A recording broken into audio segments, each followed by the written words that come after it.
Hello friends, ആദ്യം തന്നെ നമുക്ക് ജർമ്മൻ ലെറ്റേഴ്സ് പഠിക്കാം. ദസ് ആൽഫബറ്റ് എന്നാണ് പറയുന്നത്. നമ്മുടെ സാധാ ഇംഗ്ലീഷ് അക്ഷരങ്ങൾ തന്നെയാണ്. എ ടു ഇസഡ് വരെ ഇംഗ്ലീഷ് അക്ഷരങ്ങൾ തന്നെയാണ് വരുന്നത്.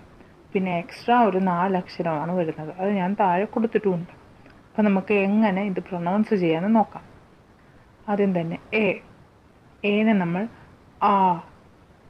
ആ, അടുത്തത് ബി, ബേ, ബേ, അടുത്തത് സി, സേ, സേ, അടുത്തത് ഡി, ഡേ, ഡേ, ഇ, എ, എഫ്, എഫ്, ജി, ഗേ, ഗേ, എച്ച്, ഹ,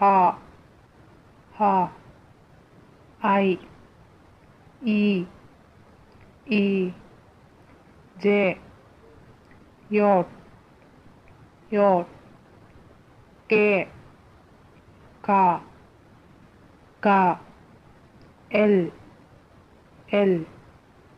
എം, എൻ, ഓ, പി, പേ,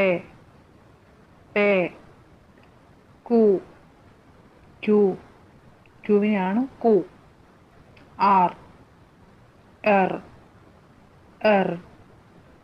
എസ്, ടി, ടേ, യു, വി,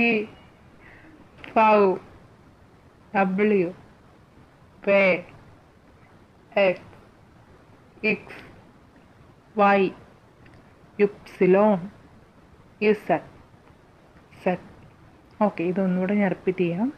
ആ, ബേ, സേ, ഡേ, എ, എഫ്, ഗേ, ഹ, ഇ, യോട്ട്, ക, എൽ, എം, എൻ, ഓ, പേ, കു, എർ, എസ്, ടെ, ഉ, ഫൗ, വേ, എക്സ്, യുപ്സിലോൺ, സെറ്റ്.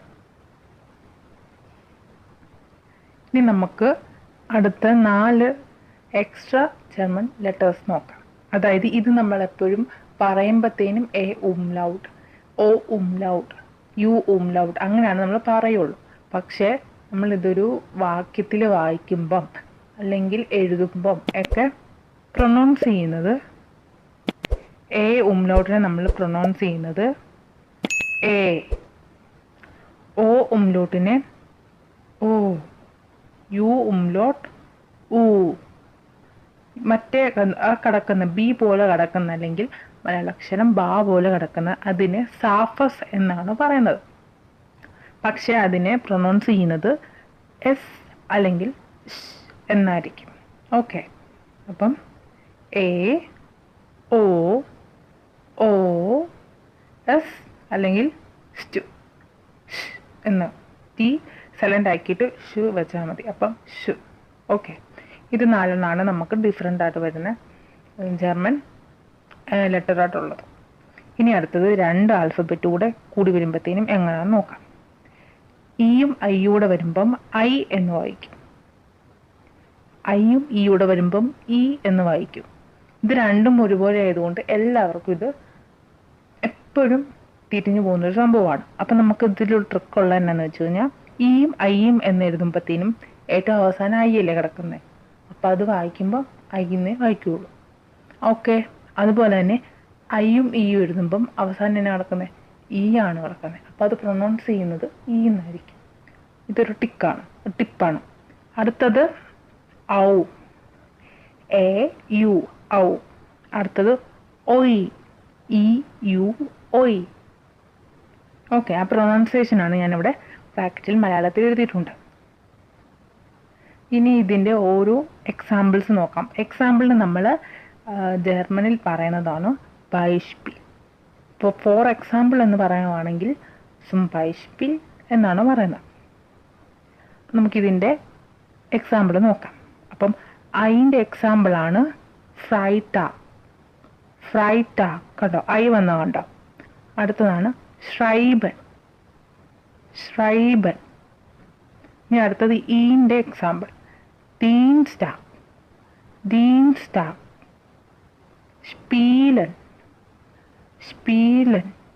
അടുത്തത് ഔ ആണ് എക്സാമ്പിൾ ഔഗസ്റ്റ്. ഔഗസ്റ്റ്. ഔഗൻ. ഔഗൻ. അടുത്തത് ഒയ്. ഒയ്റോ. ഒയ്റോ അല്ലെങ്കിൽ ഒയ്റോപ്പ. ഒയ്റോപ്പ. ഇതൊക്കെയാണ് എക്സാമ്പിൾ വരുന്നത്. അപ്പം നമ്മൾ ആദ്യം തന്നെ എങ്ങനെ പ്രൊനൗൺസ് ചെയ്യാമെന്ന് കറക്റ്റ് രീതി പഠിക്കുവാണെങ്കിൽ നമുക്ക് ഈസി ആയിട്ട് നമുക്ക് ജർമ്മൻ എങ്ങനെ സ്പീക്ക് ചെയ്യാമെന്നും അതുപോലെ തന്നെ എങ്ങനെ നമുക്ക് വായിക്കാമെന്നും പെട്ടെന്ന് പഠിക്കാൻ പറ്റും. അപ്പോൾ ഇതൊക്കെ ഫസ്റ്റ് തന്നെ ഫോക്കസ് ചെയ്ത് നോക്കുവാണെങ്കിൽ വളരെ പെട്ടെന്ന് തന്നെ നമുക്ക് സിമ്പിളായിട്ട് ജർമ്മൻ പഠിക്കാൻ പറ്റും. ഈ ക്ലാസ് ഇഷ്ടപ്പെടുവാണെങ്കിൽ ലൈക്ക് ചെയ്യാനും കമൻറ്റ് ചെയ്യാനും മറക്കരുത്. അതുപോലെ തന്നെ എന്തെങ്കിലും ഡൗട്ട് ഉണ്ടെങ്കിൽ കമൻറ്റ് ചെയ്താൽ മതി.